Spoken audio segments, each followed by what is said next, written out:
projects in past and in future, and the floor is yours. Okay, so before saying welcome, I'm going to say thank you. Thank you, Judas, Victoria, Jana, for the invitation. Thank you all for being here in spite it's like almost the eve of Christmas and everybody's doing is shopping. So thank you very much.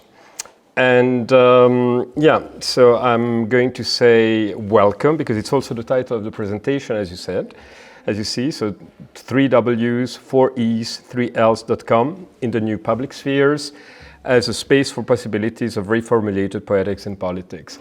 It looks a bit abstract, but I'm going to be very concrete and speaking of projects that had very concrete outcome. Nevertheless, they were always linked to a kind of virtual space, immaterial space, an immaterial apprehension of the notion of public space. So the first slide I'm going to read before presenting example of projects. So that's about the fact that, of course, when we think of public space, normally we traditionally imagine the idea of a square as the main meeting place of people. Grand Place in Brussels, the main square in Klaipeda, or whatever, that would be like where people would meet, exchange, make commercial exchanges, exchange ideas, and also meet. Now, of course, there is a shift of these encounters and exchanges of ideas, sentiments, feelings, and so on to the virtual public sphere. What is symptomatic is that the terminology that was once reserved to archaeologists, like the Agora, so the market space for the Greeks, or the Forum, the market space for the Romans, has shifted to the virtual sphere. So I will present in a critical way a series of projects that I've been developed. So I'm a curator, Ludas made the presentation, art worker, because sometimes being active in the artwork implies very different positionments and often implies also sort of precarity. I've held institutional positions, but I always, on the side, have also worked as a kind of independent curator for non-profit associations and putting aside also like the commercial interest I could gain from this activity. So I work with art since 2000. Usually when I do a conference, I present myself with this label, art worker, also mensurations, like 3. I would say, like it would be now 56, 126, I could say now, and 24, almost 25, because so I'm 56 years old. I've been a curator, art worker since 2000, and I've done this like 126 projects, exhibition or project in the public space. The project in the public space corresponded to a kind of political commitment from my side in my context of activity, that is Brussels and Belgium. But so to be like politically committed, I used the tools and the language and the vocabulary I'm at ease with, so that's through art. But they really had like, some of these projects had like direct consequences on the city of Brussels. Okay, so these projects I'm going to present are addressed to this idea of the virtual public sphere as a shared space for encounters, exchanges, and debate. All these projects are or were linked to websites which, while structuring at time informing the concept, served not only as platforms of communication, but were also used to connect with the potential audience and create a sort of community, which was like these the aim of that. The a priori utopian dimension of these projects, which fundamentally they aimed at eliciting, creating a critical imaginary to trigger a dynamics, but sometime they entailed and triggered concrete changes in the city where they, in Brussels. So the first project, it's called B1010 B1010. It was linked to this website www.b1010.be, no more active. I kept the website of this project for a few years while I was developing them, but then of course, it's a cost maintaining. So the The websites are no more active, at least of 3 of the projects I'm going to present to you. We're going to discuss 4. So this project, B1010, originated in the discovery and the vacancy of a zip code that was attached to a group of buildings, la cité administrative de l'État. So it means in French, administrative city of the state. This complex of buildings was sold at the beginning of the 2000s to a private company, Dutch private company, Brevast. So this postal code was B1010 in Brussels. So the medieval center of the Brussels capital is B1000. Then we've got like 19 boroughs in Brussels, which each has its own postal code, 20, 30, 40, 50, 60, 70, until 1210. So 1010 was the second in Brussels, the second in Belgium, associated to this group of buildings. When it was sold to a private company. You know, of course, a private company cannot have a postal code. So I declared it vacant, and I decided to appropriate it. For it to become an emblem of something else, a 20th borough of Brussels. So that's a bit the story. It all started, of course, with a love at first sight for a group of buildings. That was a huge 70s complex moored, again, in the Brussels cityscape like a cruise liner, which offered a very nice view on the capital.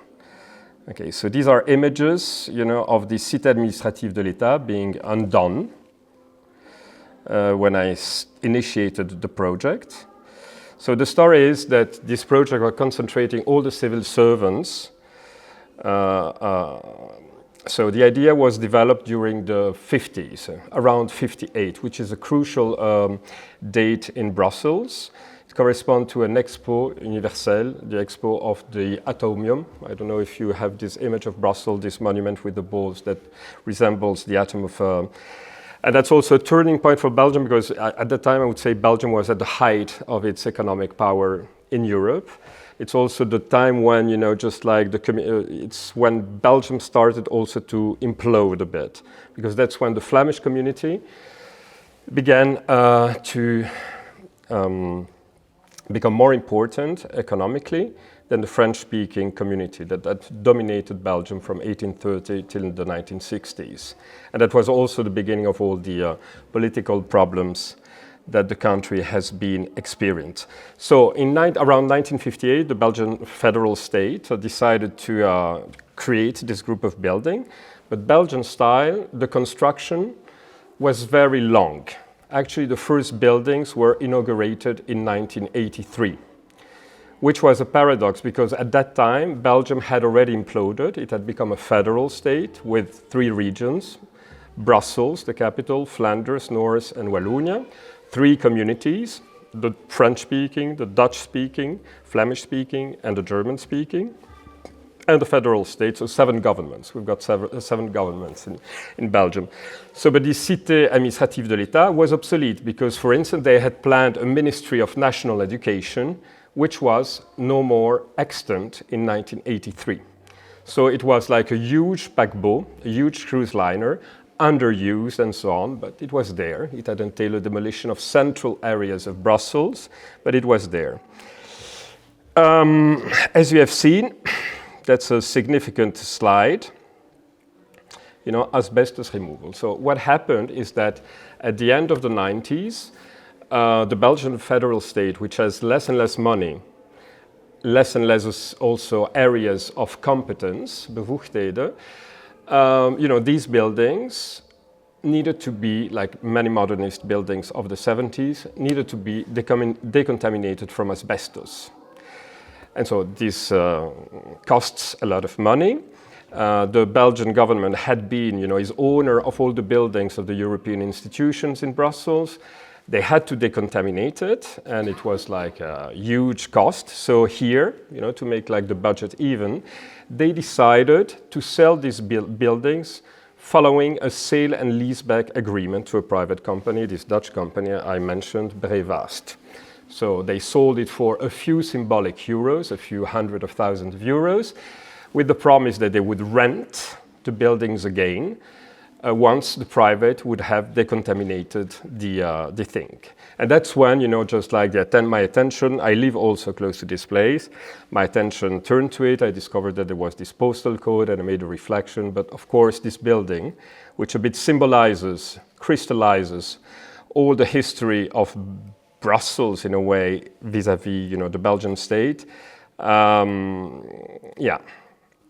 it symbolized was, you could make a project illustrating a bit like all the stakes with that. Okay, so this is a bit photographs of the period when I launched the project. I've already told you that. So, but the idea was, of course, well, that's I said also. Okay, the postal code, as I said, is a kind of special one because the B1010, it's the second, but also it's like symmetrical in terms of base 2, base 10. So my projection that I said, was to create a 20th borough of Brussels, imaginary. A borough that would be beyond the compartmentalization, divides and so on, beyond any form of separation, whether they be cultural, linguistic, economic, religious, philosophical, and so on, and to create, to try and repeople it, like virtually. So the borough would have been, just like using the B1010, B10. So B like BE like Belgium, 10 in French, and 10 like the 10 in Flemish. So you have examples, so that's the logo, B10, it says un code postal pour les citoyens, so a postal code that would be given back, returned to the citizens. And of course, because the origin of the project was linked to a postal code, I decided to launch a programmation of postcards by artists, which reflected their own vision of Brussels, what Brussels was in the Belgian context, and so on. So it was launched in 2004, this project. I kind of activated it, as I will explain later on, between 2004 and 2011 in different stages. This is an example of the first launch of postcards in the public space. Was made up by 4 artists, among whom a duo with whom I've really grown up as a curator. They currently have the Belgian pavilion at the Venice Biennale, or they had because the Venice Biennale closed, the Nicolai Provost. And you see their proposal was kisses the government, like the postal code is given back to the citizen. It's in English, which is the asexual language in Belgium, the neutral language. Then you had Michael Dance, then you had Christophe Terlinden. I will give you some more examples. Okay, and as you have seen also the logo, it's like a bit trembling and shaking. It's like a visual hiccup, which also kind of expresses a bit this idea of flickering, fragile, evolving identities, because I firmly believe that, cultural, linguistic, national identities are human-made constructions that can easily be, denited also, and are in constant evolution. We have this kind of sensitivity to these kind of issues, living in a society that is, per definition, multicultural, where, we have this understanding that, languages are not like a stable, given things ad vitam, but they are very much embedded in a social, political, and economic contexts. So actually, with this launch of postcards, the website, just like there was a launching event, I started inviting people, everybody that received the postcards in the event, but also through different places, cultural places in Brussels, to join as citizen of this decompartmentalized 20th borough of Brussels. At the launch of the project, there were 215 co-citizens. I think the first citizen was a good illustration of what the project was aiming at achieving. It was Charles Marondas. He was 3 years old, a resident of Matapalo in Costa Rica, and he was the son of a French-speaking Belgian mother, a friend of mine, and a Flemish-speaking father. So, Yeah, so then there was a second stage, I would say, after the launch 2004, 2005. There was a second stage where I decided that this commune needed, at that time we were like around 500 citizens of this commune, so a small commune still, that Bédiskin was in need of an emblem, of perhaps emblems. And so I imagined flags. Maybe you know that, but so it's a tricolore, the Belgian flag. It's black, it's like the German, but in vertical, like in French. And actually the flag of the Flemish nationalist is like a black lion on a yellow ground. And the flag for Wallonia would be a red cock on a yellow ground, so yellow makes it, just like it's the common color of the two flags of these fighting animals. So it could be, just the color of Brussels. And here are proposals, for new flags for this 20th borough of Brussels, ideal Brussels, with the yellow in the center, encircled by, the black and extreme right lion of Flanders and the red socialist cock of Wallonia. You have the yin-yang version and you've got like the Olympic version. These were two possible flags for this commune of Brussels. Yeah, and I think I'm just reading like to refresh my memory. So actually, besides producing postcards with this proposal for flags and so on, in 2009, there was also the possibility to flow the flags and to produce them. And they stayed a year on the flanks of Bruxelles Congrès, which is like a 1950s, 1960s station that was built specifically in front of Cité Administrative to facilitate the traveling of the commuting civil servants. Then, just like, as I said, maybe, I don't know if you know a lot about Brussels and Belgium, but Brussels is like a very chaotic city, not very well run, poor, for the people like you who went once to Brussels and arrive in the station, it's a bit of a shock, just like Belgium built all the railroads throughout, Europe and the world, in China, in Russia, and so on, that we owned the Métro Parisien, a Belgian family, until the 1960s. And we are one of the most backwards in terms of public transport and trains at the time. All the infrastructure are in a very bad state. And it's a paradox because Belgium remains a very well-off country. It was at the beginning of the 20th century, it was the second economic power after the British Empire, ex aequo with the United States. And still now the average Belgian inherits 4 times more than the average German, twice more than the average Dutch, French, North Italian, and so on. But the state is poor. And in this, just like situation, so Brussels is 25% of the GDP. And I explained it to you this yesterday, but the fact is that in Belgium you pay your taxes where you live. And most of the upper classes, bourgeoisie in Belgium, lives outside, in the periphery, outside these 19 boroughs. So very little of the money that is produced in Brussels, 25%, is perceived by Brussels. The taxes go to Flanders and to Wallonia. So it's a very strange paradox that, French-speaking Wallonia, Flemish, fight for them against one another, but they've got the same interest. They don't want that Brussels gets part of its money back to, have a decent infrastructure, to have decent museums, because our Museum of Fine Arts are collapsing. The good side of it is that it's a very rich city, because, just like it's not so well kept and so on, keeps a standard of living, and particularly for housing, that is quite affordable. And that makes it very attractive to all these artists who want to come and establish themselves in Brussels. So it's got its good positive points, the fact that we don't get all the money we produce in Brussels. But anyway, I'm getting apart.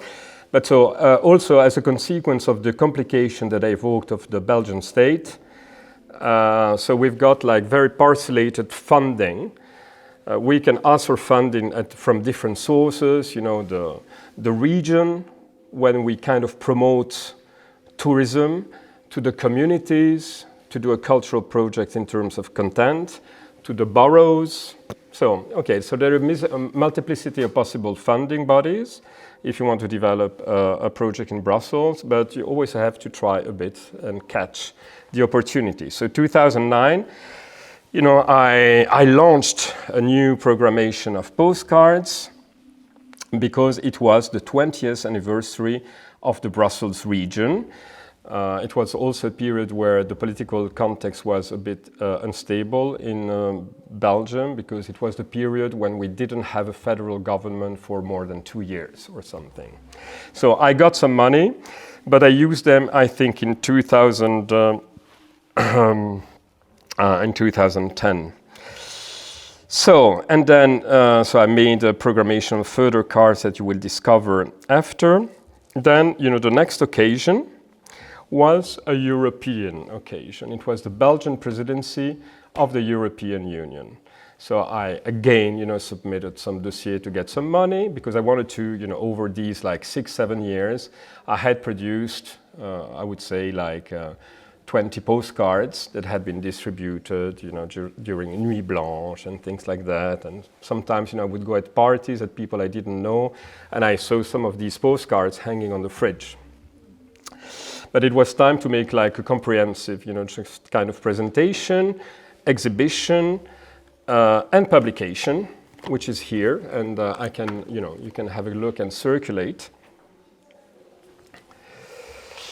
And so, yeah, so I got the budget, you know, that I was asking. I don't remember how much, but something like that, in the 20,000 euros or something, to make this publication in 1,010 copies, of course. So it gathers, I think, initially I wanted to put like 20 postcards, but in the end I put 30 postcards in the publication. They're all extractable. You can extract, and you'll see a bit how they look at the back. They keep the thing of being postcards. And so there was an exhibition in a place in Brussels called Passaporta, the launch of the publication and everything. Yeah, and to prepare a bit the launch of the publication, I collaborated with an English-speaking magazine in Brussels, really, you know, just like whose audience is mainly the Eurobubble. So it's called The Bulletin, and there was a presentation of the different cards every month, you know, explaining a bit why I had chosen these postcards and so on. And at the same time, I was working with Bruxelles nous appartient, Brussels behoort ons toe. Brussels belongs to us, because they were like a kind of podcast collection of interviews of people from Brussels, living in Brussels, reacting to the project and to this idea of a 20th borough. Okay, so this already said. You've got a bit the visual of the publication. Yeah, to give you a few examples, I think from the, so Kisses the Government by De Nicolai Provost is from the first bunch of 2004-5. Beatrice Albers, that's from the second series of 2009 postcards. So it's a 1950s, you know, like the building, armchair that has been defunctionalized by being cut into two parts.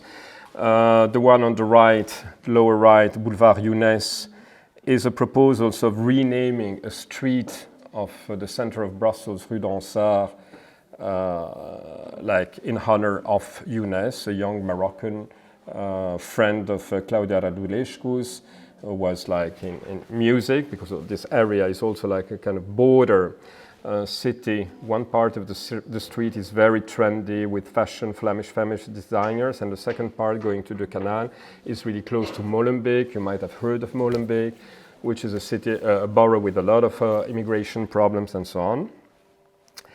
Okay, that's from a Slovenian designer, Italo-Slovenian designer, Teresa Zdralevic. So SPQB is like, you know, Senatus Populusque Belgarum, you know, like in Rome, Asterix and so on, Senatus Populusque Romanorum. In all the official buildings, you would have this inscription saying, to the Senate and to the people of Rome, of Belgium, in this case, SPQB.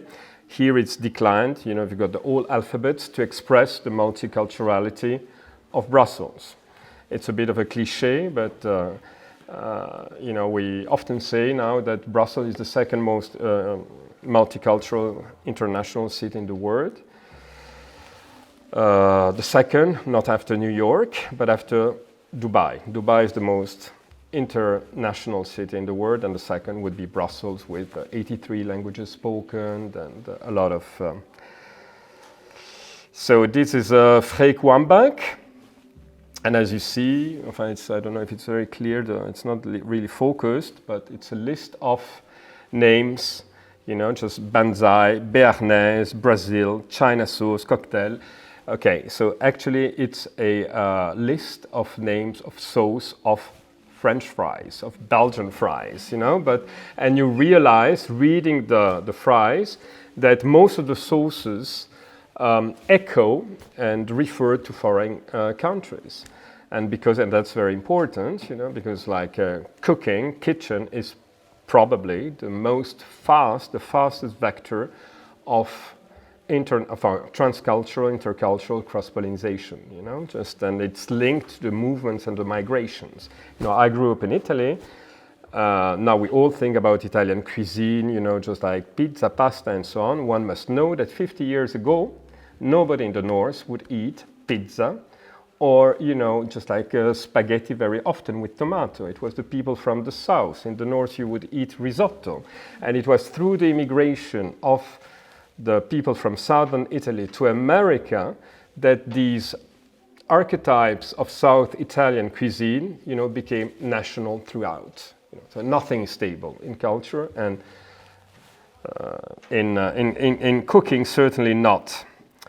Here, 3 more examples. These are all, from the 2009 series. So, yeah.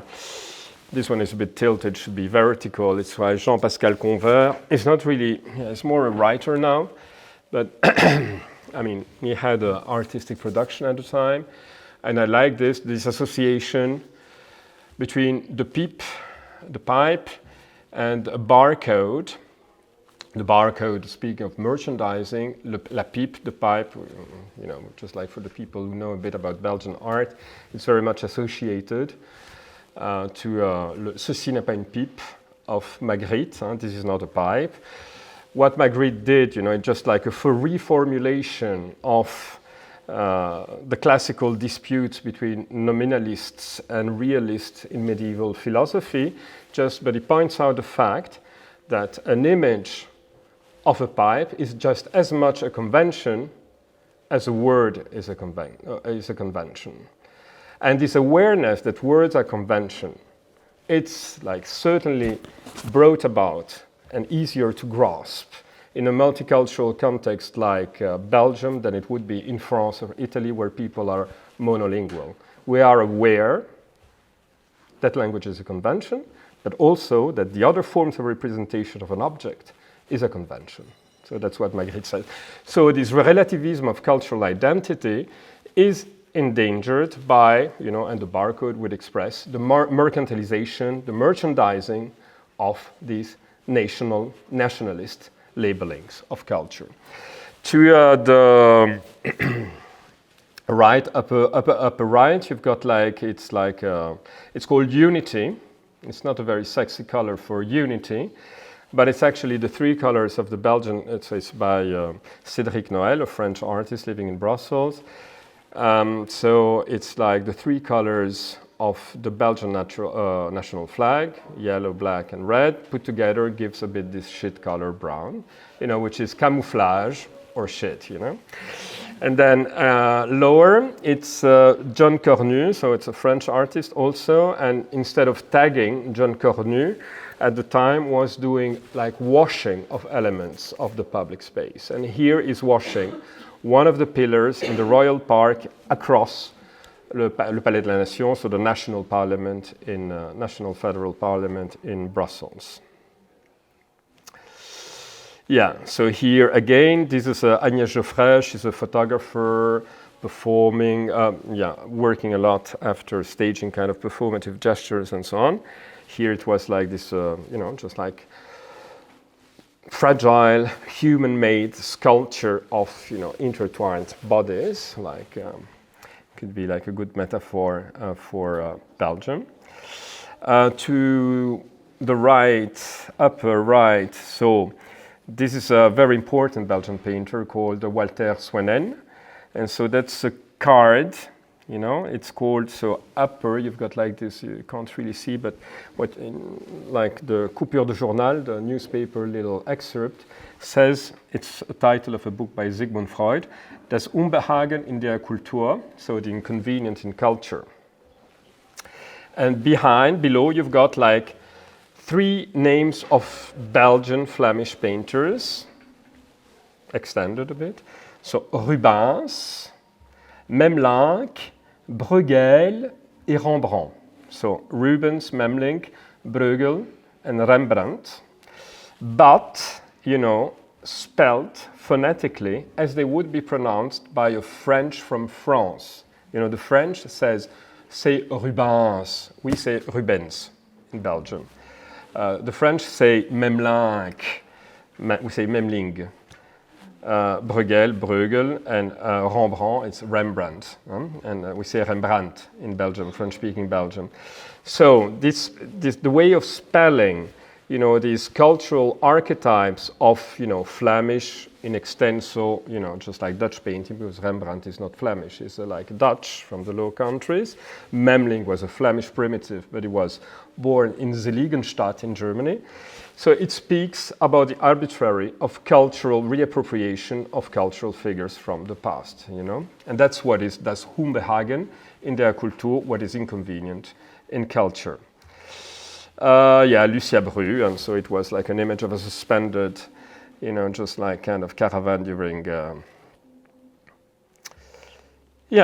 okay, so here it's, I don't know if I want to read really, you know, just like being, because, okay, so the project, I would say, like, is now, you know, kind of sleeping, because I've stopped it after the exhibition and the publication. For a few years, I still paid for the website and so on, and then I dropped it. But, you know, why not? You know, just like to reactivate at some point.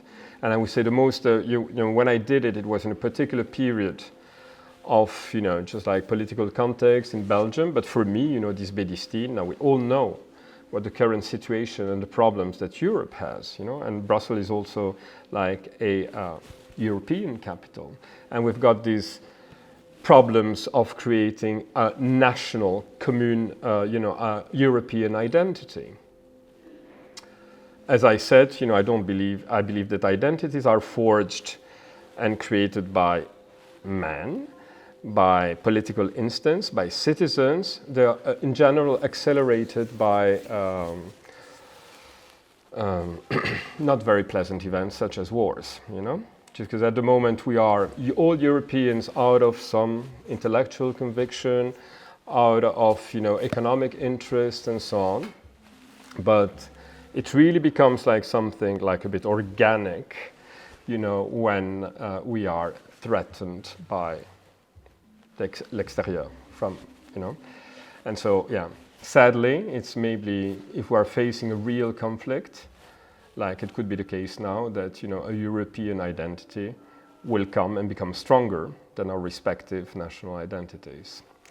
So, yeah, Bédistine is like an empty shell. It would be a commune for everybody, for all Belgians, for all Europeans, to create a sort of space, you know, beyond all our divides.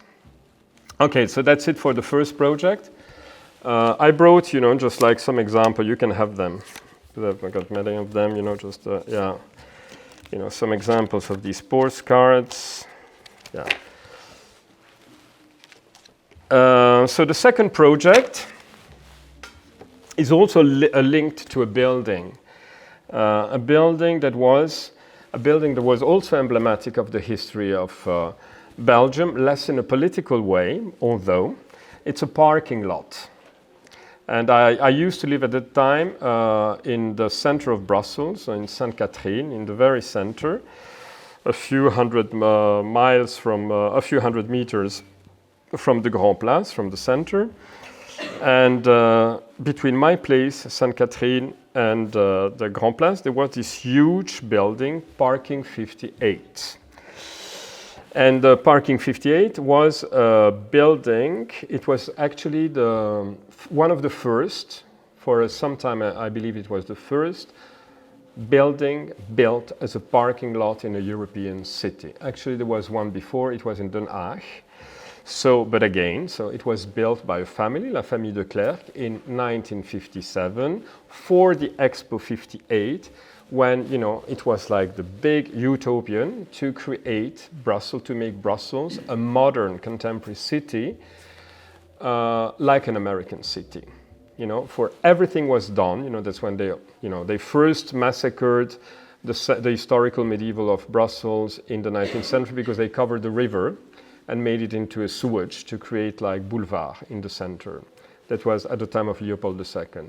Then the second big thing that demolished all the medieval center is because they had a station at the north, a station at the south, outside of the medieval center, and they wanted to have like a station in the center. And for that reason, they really, and it took 80 years, they really demolished the middle section of medieval Brussels around the cathedral and so on. And the third stage of Grand Travaux was for the Expo 58, when already the bourgeoisie was going out of the center. They were lived because they had a car, you know, American way of life, villa with 3 cars and so on. The rich family who had like big townhouses with servants. Servants are so expensive. So, okay, all these. So there was like this exode urbain outside, and they demolished, you know, just like the most beautiful avenues. They created like tunnels for car circulation and so on. And at that time, of course, we need, you know, with the development of cars, you need some parkings. And so there was this family building 300 meters from the Grand Place, this not so beautiful parking lot called Park 58. Over the years, this family, you know, just like they became owners of hundreds of parking in France, Germany, and so on.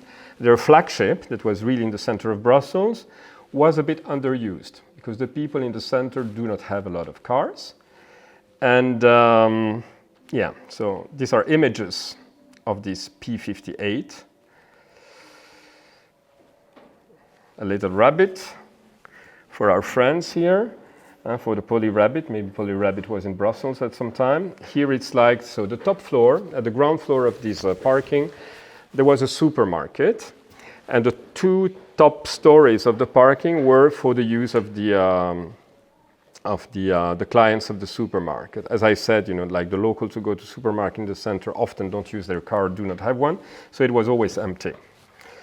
Around here, you see it's a Place Sainte-Catherine, so it gives a bit the idea of the center as it was then in 2008. And so when I had like friends visiting, you know, just like I always brought them to this parking because, you know, it offered such a nice view over Brussels. You know, a panorama like this. It told about the history of the city. It was not too high, not too low, at the center, so you could really discover the thing. And one day at a dinner, because that's also a paradox. So Brussels is a very green city, a lot of parks, but more in the outside boroughs. In the center, you have not so many trees. And so, so there's a lack of parks and green in the center, although it's a green city. So over a dinner at my place with friends, I said, but it would be so nice that this symbol of the destruction of the tout à la voiture of the 50s that is being questioned, you know, the last 2 decades, it's always underused. Why couldn't we imagine that, you know, just it could become, remove 3 letters, it could become a park, Park 58. And so that's, you know, the postcards that is here.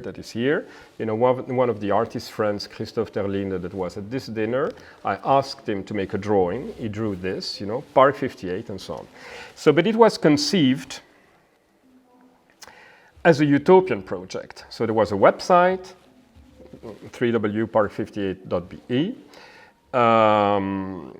I didn't imagine that it would be possible, this thing, but it was like an invitation to reappropriate some elements of the cityscape that are not so pleasant and project something else. So my projection is a park, but it could be your projection, you know, it could have been another one and so on.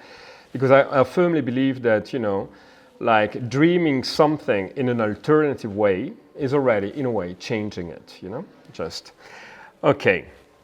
It was conceived, as I said, as a utopian participative project to trigger, you know, collective reappropriation of a given element of the public space, already simple, okay. I was not so much focusing on its implementation.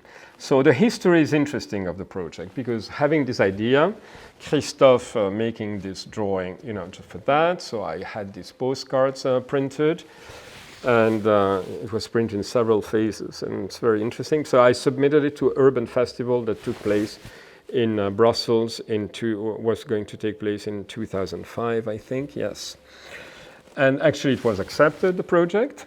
It should have taken place in September, and then in June, the Alderman of Culture of the city of Brussels, Henri Simons, who was an ecologist, you know, called me and he said, "Oh, Monsieur Lambion, comment allez-vous? How are you doing? It's very nice, the project. I know you've been selected for my festival, Maïs, but I think it's too good an idea to just leave it like this. Let's make it a bigger project. And we're not going to do it in September, but we'll do it later on, you know, at a larger scale." I was a bit disappointed, but I said, okay, yes, let's see. Then there were elections. The guy lost the elections, and he changed parties. From ecologist, he became a socialist.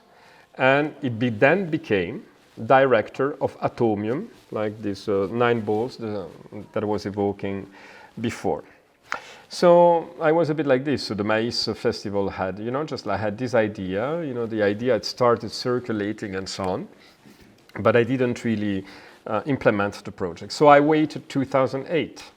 2008, if you make the calculation, was the 50th anniversary of the Expo 58. The guy who had accepted the project, Henri Simons, was then director there, and I went to see him. So I said, you know, Monsieur Simons, I would like to reactivate this project in 2008. It would make sense. Okay. I will give you €1,000 and we'll reprint the postcards with the logo of the Atomium, of course. And then with this, it was a small thing, but you know, I went also to these different funding bodies and so on, and I got maybe €20,000. But I had committed to make a talk at the Atomium with architects and urbanists, then to make 2 exhibitions. One in Bruxelles Congrès, the station of which Simons was also director. One in Recycla, which was also it's also a cultural center, concert venue in a former station of the Jonction Nord-Midi. And to create an event of launching it in September during the car-free Sunday. So a lot of things to do with very little budget. And in these 3 years, this idea, you know, the idea of making a park there in this parking 58 had kind of, you know, just like a bit disseminated through the city. I knew that the city of Brussels wanted to buy the building to install its administrative premises. I know that the bank that was now owner, not any longer Interparking, the Clerc family, but it was Fortis, a big Franco-Belge, French bank actually, wanted to sell it. So there were huge financial stakes for an event that, you know, would again made a lot of promotion for them, you know, for 20,000, with like, you know, just a lot of things to do for a lot of artists and myself working for it, or for nothing, you know. Okay, so actually the history of the project and the way it became funded was also becoming emblematic of the context of Brussels. So here we are to the launch. So I decided that I would organize on the 21st of September with different associations from Brussels, Complot, Q2, Bruxelles nous appartient, and so on, that I would organize a marathon, inviting people to do 58 tours of the building, and 58 tours of the building, and you know, if they did these 58 tours, walking with bicycles or so on, they would receive an edition. Okay, and actually it was a huge success, you know, just like here are some photographs. There was a programmation of performances, dancing performances, concerts and so on. Everybody, you know, just like working a bit pro bono deo. People came from Antwerp with bicycle to do this 58 tours marathon. We had, I think, you know, just like between 2,500, 3,500 visitors, which was a lot for a launch of something. And yeah, there was a biennale, the first and only edition of a biennale of Brussels, whose curator was Barbara van der Linden, was opening up at the same time. It was also revolving about ideas of mobility. She didn't join, just like we were not integrated in our program, but she had much less visitors, and there was not any longer a Brussels Biennale. So you see images of this performative lounge with some people running, some dance performances, and actually, just yeah, it really left a trace. So actually, what we did, so you see me also in 2008, and yeah, Barbara Pereira. So the concerts in the tavern and so on with yeah, and actually, so what I did as an edition, I produced it after because there were all these musicians and so on that created pieces for the performance and so on. I selected a few, and I had engraved them. Sorry, I couldn't take the example of the vinyl record onto a vinyl record. White vinyl record, engraved in 58 tours. That was very special. It's somebody who did it like for me, like manually, like the engraving. So meaning that it's not a non-audible pitch on a normal platine. You've got 45 or 78. If you listen in 45 tours, something that is engraved to be like in 58 tours, everything is slowed down. So the voice of a woman becomes a voice, like this, so because for me, through the history of the building was a bit to Brussels, what Brussels is to Belgium, in the center, full of potential and underused, and the fact that Brussels, there is a lot of creative energy, really, and but because of these kind of inadequate political structure, the cultural manifestations are very often, just like underfunded and so on. Everybody works pro bono deo, and so there is a risk of you running out of breaths and so on. So that was the sense of the marathon, and that was also the sense of engraving the thing in 58 tours. Yeah. Okay, after this festive opening, which was a success on 4,000, participating in the Artist Party, followed 2 exhibitions in 2 other alternative spaces, as I said, emblematic of the mobility plans of the 50s, Recyclage and Bruxelles Congrès, talk with thinkers, architects, anatomium. Yeah, okay, so here I've got some examples of works that I showed in the stations at Bruxelles Congrès. I took the opportunity also to present and produce some pieces that related to the B1010. This is a plaque UNES that I had produced on that occasion. Also the flag, that made a postcard. Yeah.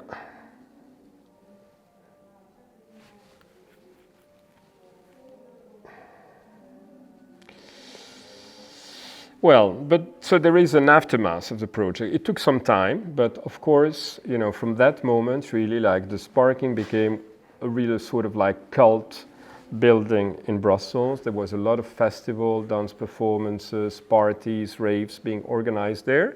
The city was still like trying to, gather the funds to organize the move and the construction and so on, but it took some time. And there were like also people against it, and whenever there was just like something, some journalists in the end would call me, just like believing that I was, no, I just like had this like utopian idea, but it triggered something very concrete. In the end, so last year, the new building, so it was totally demolished, this Parking 58, and they built this new building, Brucity, and with a rooftop that is being exploited, but it's been privatized. It's now a sort of like semi-posh cafe restaurant, but offering this view. So it's not a public space like it's accessible to the public through the administrative building, but it's not really, you have to consume to enjoy the view. So that's the new terrace and the new building. That is utopian, participative project would have brought about. So I'm going to be, I think, I've been, it's already an hour. I'll be very quick for the two other projects. So one is like the one that gave the title of the presentation. That's a project I'm in the process of implementing. I'm doing a triennale in September, and that's the project that I in Louvain-la-Neuve. So it's the French-speaking University of Leuven, Louvain-la-Neuve-Autigny. They've got a triennale, and so they wanted to do something linked to participative public space and so on. I proposed this, with this welcome. In this case, it's a name of the website that becomes, just like the kern of and gives the direction of the exhibitions, presentation, and so on. It's not just a vector of creating of community or of communication. It gives it a direction in the sense that, I play with the ambivalent semantics of the name of domain. So welcome, it's like will come, like a projection into the future by a community of citizens, so speaking about sustainability, but it's also welcome. So a programmation that would be inclusive of all forms of diversities, cultural, religious, gender, socioeconomic, and so on. So actually, that was the plan for the Triennale in Louvain-la-Neuve. Now, I'm not really happy with the buildings that are available, because next year is also the 600th anniversary of the university.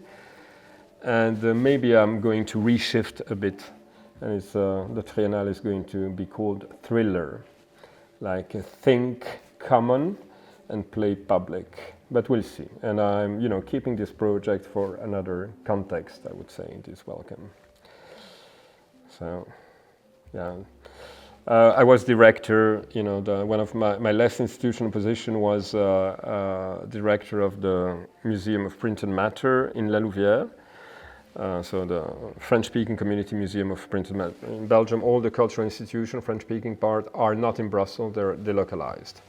And this was in La Louvière, this museum. It's got a big collection of more than 20,000 prints. And I initiated a project of residency that, I wanted to carry out with this project. And that was a project for the implementation of, just like the sculpture by the Nicolas Provost, which inspired the project. So I don't know where I put this, but it's a good, just like we are all like worms, metabolizing, digesting the present to shit it out, because that's how the worms, just like go further. They metabolize, and it's through their shit, the contraction of their intestine, that they go to the future. We should do that. Okay, so maybe if you've got like that's because my association is called BN Projects, and I founded in 2008 when I left another association called Complot, also association, Visitway, and so on. And it was after this one of the first utopian project that I did link to a website, and it was BN Project without S. So in the name of my association, B could stand for Brussels, and like the multiplicity of projects and so on. But here, so it was about the Venice Biennale. And it was published in a magazine that is no more extant.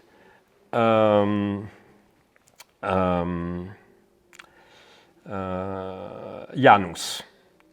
So, and it was the 2007, I think they had 2 magazines a year. And it was like being pushy.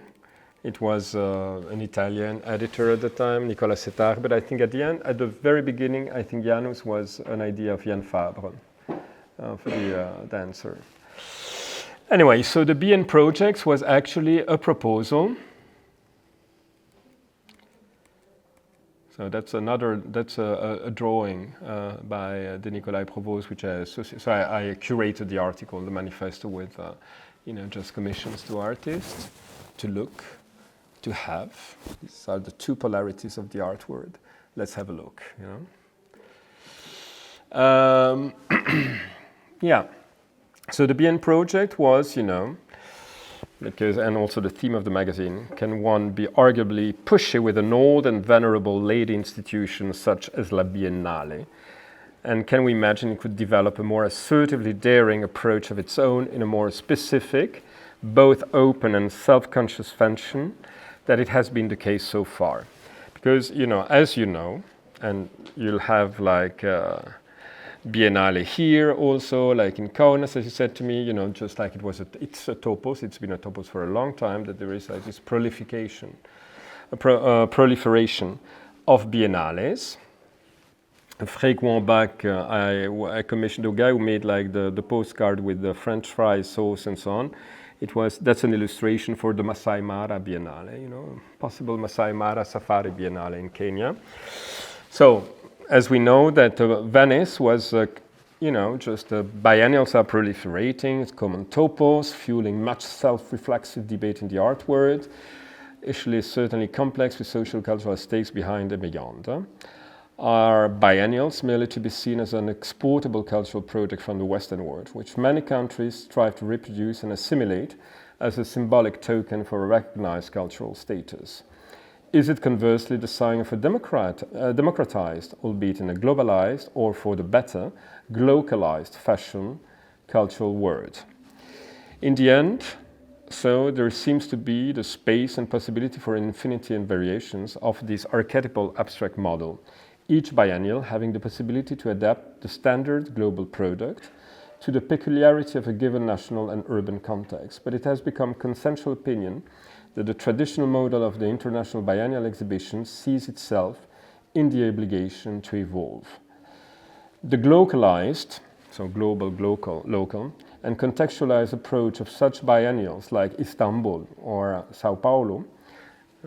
Sao Paulo was the first, just like in South America, and one of, that really struck, seems to reconcile the objectives and aspirations of the majority of the cultural actors, whether they be professional artists, curators, critics, or just visitors. For example, in the past, it's very embedded, just like, unlike Venice. In the past editions of the Istanbul Biennial, the accent was put to anchor the manifestation in the urban structure. This is a text written in 2007. Of the city using anonymous building to stretch it temporally, preparing by a series of events preceding it, so working before the event, after the event, organizing residency for the participating artists, and prolonging a trace of the event by a policy of permanent acquisitions for the Istanbul Museum of Contemporary Art. So this is one of the most known in Sao Paulo. For the historic Anthropophagia, 25th edition of the Sao Paulo Biennial, the educational aspect of the event was clearly emphasized and prepared beforehand, with 300 and 100 teachers, guides specifically trained for the occasion, and educational material sent to 1,500 classrooms. It achieved to attract an approximate number of 200,000 school visitors and students, which is not at all the case in Venice. So, if La Biennale di Venezia, upon this consideration that you had like more politically, aesthetically correct models of Biennale flourishing, and that Venice still saw itself as the central Biennale, La Biennale di Venezia likes to see herself as the mother of all biennials, was founded at the end of 19th century. And I would like to quote Mr. Storr. He was the director of La Biennale at around 2006. Very lagunar metaphor, who compares it to a flagship surrounded by many smaller vessels. It does not and cannot avoid the question of the redefinition, the reassertion of its profile amidst its numerous offspring. Whether the mother is already a grandmother or a venerable ancestor is subject to debate, but an obvious point of conceptual concern amidst professionals is to find a decontextualized approach to its socio-economic and local environment, a bit anachronistic. In Giardini and Arsenale, there seem to be no links whatsoever with the reality of the majority of contemporary Venetians, those who live in Mestre, which is like where, actual Venetian, most of them live. that the socio-economic reality of Venice is largely represented by its present statute of open-air museum, almost exclusively devoted to the industry of tourism, of which events of art and culture such as La Biennale are an important element. Then the second important aspect, I would say, is that on a more global and political level, there is also the fact that within the Giardini space, the limited number of pavilions can certainly not secure an accurate and democratic representation of the contemporary community of nation-states. The present distribution of the national pavilions is totally archaic and obsolete, symbolic of colonial hierarchy and balance of powers, which is long gone.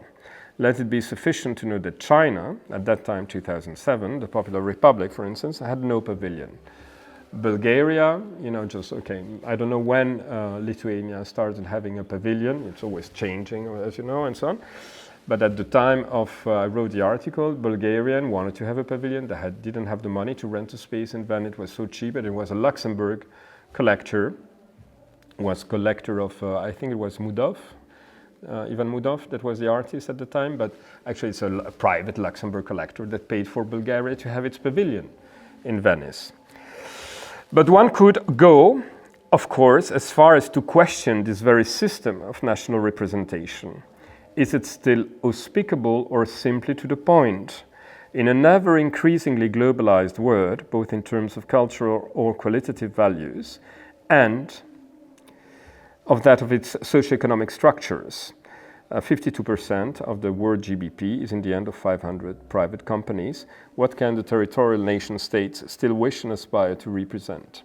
As the eternal forerunner or patent symptom of societal changes, the art word, or at least what defines itself as the art word, already definitely works from one fair to the other, from one biennale to the other, as a global salon for most of its happy protagonists and actors. Artists, curators, critics, and journalists and director of Biennale, let's say, for me it's very clear, it's just the emerging tip of the iceberg, what we see in this global salon, So, and now come to the proposal to keep the ancestor alive, to reposition its position amidst its offspring, to integrate the localized dimension of the art world, whilst questioning any limitative framing of it as a mere cultural expression of a national identity, to help also redefine the relationship of art with its territory of creation and expression between global and local. We would suggest Venice could reprofile itself as BN, La Biennale delle Biennali. So instead of national presentations, the pavilions and the exhibition spaces would be allotted to the different existing art biennials, leaving them to the choice as to where and how they should present themselves. The curatorship would be ensured by the directors of the forthcoming editions of the various biennials in all these different localities in the world. The Biennale would trespass its usual boundary and limits, seeking fostering a connection in time and space with the Venetian hinterland, Mr. Marghera and its inhabitants. Every other year, the invitation would be returned from the offspring. The director of forthcoming edition would accept the invitation from one, several. Anyway, so that was a really utopian manifesto, triggered a bit of a rumor for the people who were reflecting about the biennales. The next edition, the following edition, after 2007, it was the first time when a pavilion, German pavilion, invited a non-national artist. I think it was Nicolas Schaffhausen was a curator of the pavilion and invited, for the first time, an artist that now, all display with the national thing is a bit more common, I would say, also in Venice. But it remains a very global salon. Okay, so I'll finish here. It's time to go shopping and eating, but I'm open for questions. And thank you again for the invitation, and thank you again for being here. So, voilà.